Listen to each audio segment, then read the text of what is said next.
काल दिनांक 5च्या सुमारास बारामती तालुका पोलीस स्टेशनचे प्रभारी अधिकारी चंद्रशेखर यादव, त्यासोबत भिगवण पोलीस स्टेशनचे PSI अमित पाटील व वालचंद नगरचे प्रभारी अधिकारी API राजकुमार डुनगे व या तिघांच्या टीमने एक अत्यंत धाडसी व धडाकेबाज कारवाई केलेली आहे। ज्या कारवाईअंती एकूण 4 दरोडेखोरांना त्यांनी सशस्त्र असं ताब्यात घेतलेलं आहे। दरोडेखोर हे अग्निशस्त्रासह वावरत होते, त्यावेळी पोलिसांच्या जीवाला अत्यंत धोका होता आणि ही धोक्याची कामगिरी पत्कारत पोलिसांनी या 4ही दरोडेखोरांना काल रोजी ताब्यात घेतलेला आहे। त्यांच्याकडे ताब्यात घेऊन एकूण मुद्देमाल 14,51,000 रुपये 14,33,400 रुपयाचा जवळपास मुद्देमाल या ठिकाणी जप्त केलेला आहे। गुन्हेगारीच्या वाढत्या घटनांबरोबरच गुन्हेगारीचं स्वरूप देखील बदलताना पाहायला मिळतंय। बारामतीत नव्यानं घडलेला हा गुन्हा, ही घटना अत्यंत महत्त्वाची आहे। लक्षात घ्या, आतापर्यंत OTP देऊन तुमच्या खात्यातील पैसे काढले जात होते, परंतु तुम्हाला स्वस्तात वस्तू देण्याचं आमिष दाखवून तुमच्या कानावरती किंवा तुमच्या कपाळावरती पिस्तूल रोखून तुमच्याकडील सर्व ऐवज चोरण्याचा किंवा लुटून घेण्याचा प्रकार बारामतीमध्ये उच्च शिक्षित दरोडेखोरांनी केलेला आहे।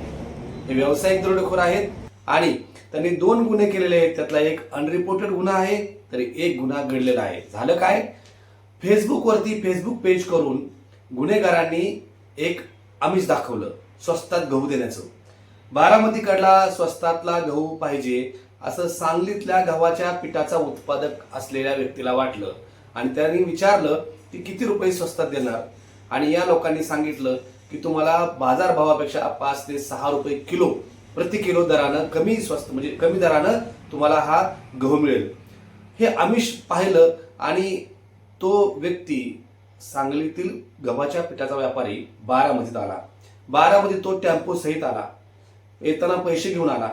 याची सगळी कुणकुण असल्यामुळेच एका व्यक्तीनं त्यांना पेन्सिल चौकात बोलवलं। हा सगळा संपर्क फेसबुक वरून केला जात होता, थेट फोनवरून केला जात नव्हता। 5 दिवसापूर्वीची ही घटना आहे। त्यानंतर त्याला वंजारवाडीच्या गोपीनाथ मुंडे या पुलाखाली बोलवलं। त्यानंतर तिथून काही अंतरावर नेण्यात आलं आणि तिथं थेट धुरंधर स्टाईल अशा प्रकारे गाडीतून उतरून खरोखरीचा पिस्तूल त्याच्या कपाळाला लावून तुला गहू पाहिजे का असं विचारणा करत त्याच्याकडून 25,000 रुपये आणि हातातील अंगठ्या किंवा सोन्याचे दागिने हे लुटून घेण्यात आले। हा प्रकार घडल्यानंतर या व्यापाऱ्यानं पोलीस स्टेशन गाठलं। बारामती तालुका पोलीस ठाण्यात याची नोंद झाली आणि पोलिसांची चक्र फिरली, कारण हा गुन्हा पूर्ण वेगळा होता। याच गुन्ह्याचा तपास करत असताना पोलिसांच्या असं लक्षात आलं की हा गुन्हा केवळ याची जी मोडस ऑपरेंडी आहे ती अशी नाही, आणखी वेगळी आहे। काही दिवसांपूर्वीच अशाच फेसबुक पेजच्या निमित्तानं याच गुन्हेगारांनी आणखी एक अनरिपोर्टेड गुन्हा केला होता, त्याची माहिती थोड्या वेळात। परंतु यामध्ये घडलं काय, तर पोलीस जेव्हा या गुन्हेगारांच्या तपासावरती लक्ष केंद्रित करू लागले तेव्हा सायबर यंत्रणा, इंदापूर पोलीस ठाणं, वालचंदनगर पोलीस ठाणं, भिगवण पोलीस ठाणं, बारामती तालुका पोलीस ठाणं अशा सर्वांची मदत घेत बारामती तालुका पोलिसांनी एक मोहीम रचली आणि त्यातून या गुन्हेगारांना ताब्यात घेतलं। पण हे गुन्हेगार अत्यंत कसलेले असल्यासारखेच त्यांची गाडी अगदी फास्ट अँड फ्युरियस चित्रपटासारखी धावत होते, नेत होते आणि पोलीस त्यांच्या मागे पाठलाग करत होते। हा थरारक पाठलाग करत पोलिसांनी जे पकडले ते आरोपी आहेत जवळपास 5 जण, आणि या 5 जणांच्या 5 आरोपींकडून त्यांनी जो ऐवज जप्त केलेला आहे तो तब्बल 8.25 लाखांचा आहे आणि गाडी सहित 14 लाख रुपयांचा ऐवज पोलिसांनी जप्त केलेला आहे। बारामती तालुका पोलिसांनी जे ताब्यात घेतलेले ते रवी संजय माने वंजारवाडीचा आहे, श्रीकांत अर्जुन घुले हा डेकळवाडीचा आहे बारामती तालुक्यातल्या, अभिषेक भाऊसाहेब ठोंबरे हा पण डेकळवाडीचा आहे, अतुल मोहन भोलनकर हा वंजारवाडीचा, अशा सर्वांना पोलिसांनी अटक केलेली आहे। तासगाव या सांगली जिल्ह्यातल्या तालुक्यातील सूरज सजराव गावडे या गव्हाच्या पिठाच्या व्यावसायिकाला या लोकांनी लुटलं होतं। आता याचा तपास करत असताना आणि पोलिसांनी आरोपींकडून चौकशी करत असताना पोलिसांना आणखी एक गुन्हा सापडला।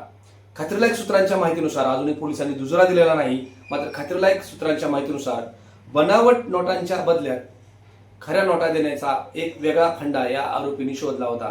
तुम्ही 50,000 रुपये द्या, आम्ही तुम्हाला 2.5 लाख रुपये देऊ, अशा स्वरूपाच्या एका गुन्ह्यामध्ये रायगड जिल्ह्यातला एक फिर्यादी यामध्ये अडकलेला आहे.